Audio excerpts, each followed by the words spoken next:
Hey, good morning, everyone. Hope everyone's doing well. Happy Wednesday. It is April 26th, 2023.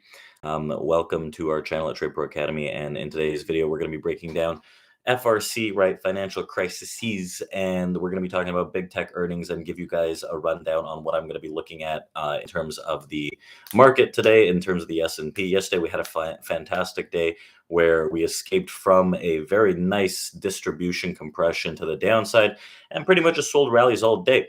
So you can check that out at tradeproacademy.com. We do this live every single day. But today, let's talk about the news that's going on.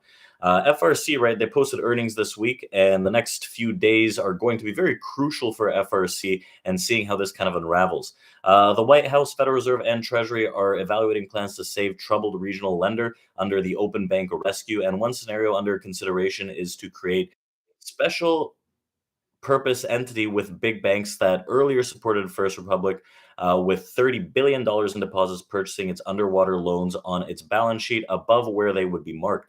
So if this occurs, FRC may go out and raise new equity.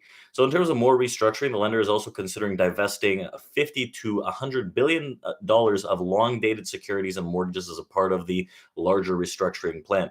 Any sales would help address the bank's asset liability mismatch, and First Republic may offer warrants of preferred equity as an incentive to buy assets above their market value. So the bank is striving to strengthen its balance sheet to avert a takeover by regulators and to allow for a possible capital raise. It's been working on cutting costs with plans to reduce its workforce by 20-25% in Q2 and condense corporate office spaces. So FRC, which has been struggling with customers fleeing the bank, reported net deposit outflows of $72 billion during the first quarter, despite support from 11 of the biggest lenders in the US. So we're still underwater here in these regional banks, right? These regional banks are still holding out to be quite the scary movers overall, right? There's still a financial crisis that's being pretty much supported by the Federal Reserve as well as just the general government. So we'll see how this kind of pans out, but not that much panic has yet been set because a lot of the larger banks are still doing well and they posted pretty good earnings results. So speaking of earnings, right? Alphabet and Microsoft yesterday posted earnings. Alphabet rose a bit after hours. Right now, I believe it's kind of flat to down, if I'm not mistaken.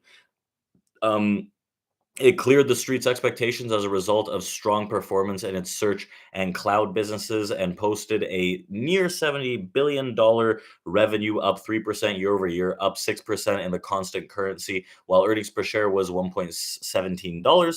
And the company also expanded its stock buyback plan in an additional $70 billion. So, a lot of people, a lot of different analysts believes that Apple's pressured margins could improve once cost-cutting efforts pay off in Q2 and beyond. However, prior to earnings, some analysts raised concerns over the increased competition, tightening credit conditions, and resulting weakening of its customer base. Microsoft, on the other hand, surged drastically. It broke the $300 level. It's holding up a lot of the tech sector right now. Yesterday, it closed right around like 275. Right now, it's trading around 297. Right, that is a 8% or so pump from the after hours based on the earnings report. So third quarter results surpassed estimates, indicating growth strength and its AI and cloud businesses, and software giant earned $2.45 a share and revenue of nearly $53 billion compared to a profit of $2.22 a share and about $50 billion in profit a year ago. So Microsoft shares, they remain well positioned for further upside potential, right? I do like the name for the long term as well. So based on that, right, we'll see how this kind of shapes up. I think there's just general more selling. The buyers kind of they took their foot off the gas overall, and some of the sell side still coming out, right? We'll see how these tech earnings continue, but I am still looking for some kind of sell pressure in the overall equity market. I think that if we come into some of these key resistances, like right now we're trading around 04, 08, right? Sorry, we're trading around 04, but 05 to 08 on the S&P 500 futures becomes a interesting area to see if sellers do come out. We've shaped the P-shaped profile in the overnight session on the volume profile, which can lead to further downside in the equity session. I think we're in an expansionary period, and I don't think strong-handed buyers are going to be stepping into these levels just yet. I think there could be some more downside as long as 4116 on the S&P 500 futures holds out as resistance. Now, to the downside at 4088, around that region, there is a very, very strong gamma hedge on the market maker positioning, which is going to act as a very strong support, right? We could be surprised. This earnings from big tech can help the market kind of revive a little today. We still have continued earnings. Apple is reporting next week. That's going to be a huge one. So I want to lean a little more to the bear side once these resistances are tagged. Of course, we'll see how the first half an hour or so plays out in terms of the order flow. But I do want to explore a little more downside before getting a little more giddy on the buys, right?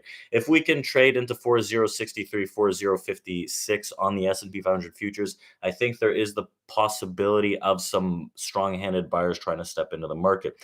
I don't necessarily think they're coming in just yet, but again, we'll see how this shapes up. We're pretty much balancing into yesterday's low, where price really held out support structure. So I do want to see if they can reoffer early in the session rather than see this thing back above 24, for example, on the S&P.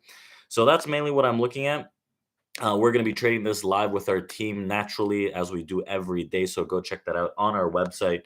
And we're going to be posting a lot of those trades in Discord. So hope to see you guys in there. Hope to chat with you guys soon. And we'll do this again tomorrow. So happy Wednesday. Don't overdo it. We'll watch the earnings reports and we'll see you all tomorrow. So thank you and take care, everyone.